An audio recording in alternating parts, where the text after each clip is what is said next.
rust coloration. Corroding steel can give you all types of tones and finishes, so join me as I take you through the steps I took to create a corroded look to the pillbox for my M915 gun truck build. If you haven't seen that build video, I'd suggest you have a look at that first, but for those of you wanting to try and recreate a corroded steel look on your own models, here is how I went about doing it on mine. At the risk of spoiling the reveal, I'd been experimenting with different ways to achieve the look I was after, and I was really encouraged by the results as well as the variation I was getting over the parts.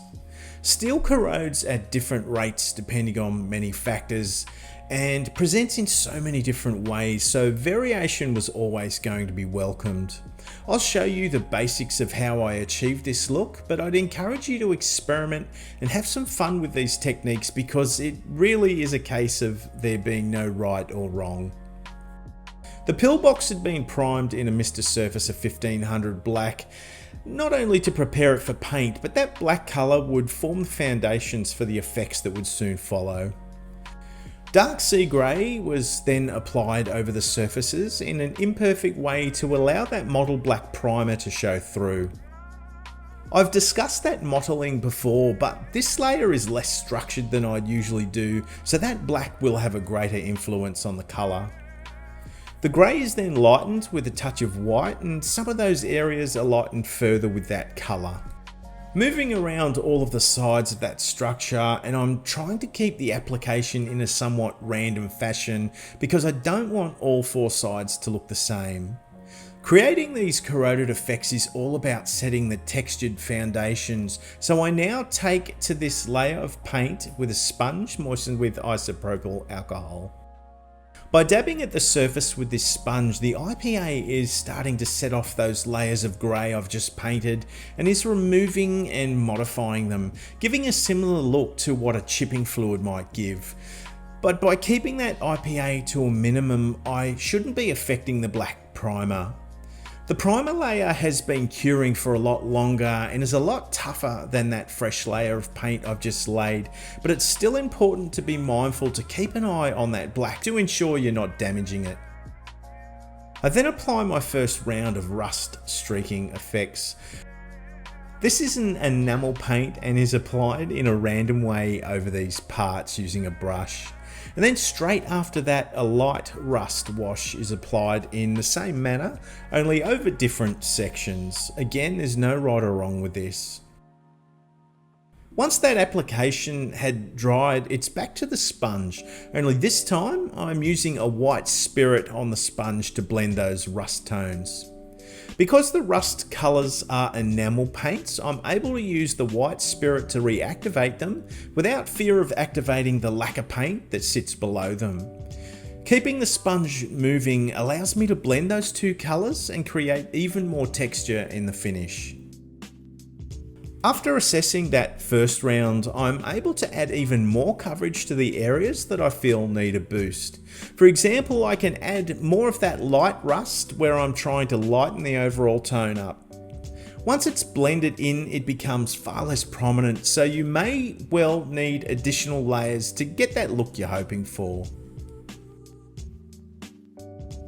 I then flick that light rust coloured enamel paint over the surfaces using a stiff bristled brush, and again it's just adding another layer to those effects. And once those dots have dried off, I can soften them and blend them a little bit using a makeup sponge. Corten steel can often get a crusty look to it, and that is created by introducing dust deposits to that colour palette. Again, this is an enamel paint and is applied in the same way as those rusty tones, but in a far more refined way. The speckling technique is particularly effective for this application.